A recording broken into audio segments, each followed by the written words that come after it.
এই ভিডিওটা তাদের জন্য যারা বাংলা মিডিয়ামে পড়ে। আজকে টেন্স, ইংরেজি টেন্স সম্পর্কে আমরা আলোচনা করব। টেন্সটা তাহলে কী জিনিস?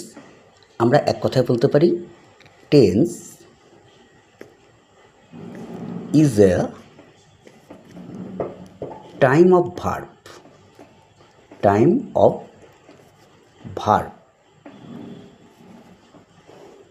Tense is the time of verb, মানে ভার্বের যে টাইমটা যে নির্দেশ করে সেটাই হলো টেন্স।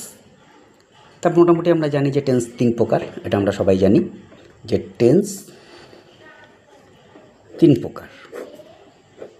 এক নম্বর হচ্ছে প্রেজেন্ট, পাস্ট, আর 2 নম্বর হচ্ছে ফিউচার। হলো প্রেজেন্ট, পাস্ট অ্যান্ড ফিউচার। এই যে প্রেজেন্ট, পাস্ট, ফিউচার, প্রতিটি টেন্সকে আবার 4টে ভাগে ভাগ করা যায়।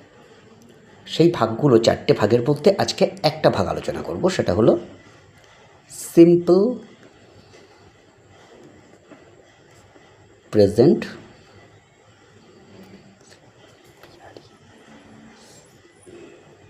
Present tense, simple present tense. Okay, simple present tense সম্পর্কে আলোচনা করব। তো সিম্পল প্রেজেন্ট টেন্স কি? এটা রেগুলারিটি এবং অ্যান্ড ইউনিভার্সাল ট্রুথ,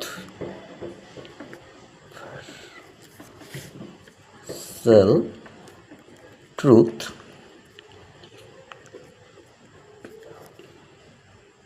এই দুটো জিনিসকে হচ্ছে ইন্ডিকেট করে, রেগুলারিটি অ্যান্ড হচ্ছে ইউনিভার্সাল ট্রুথ।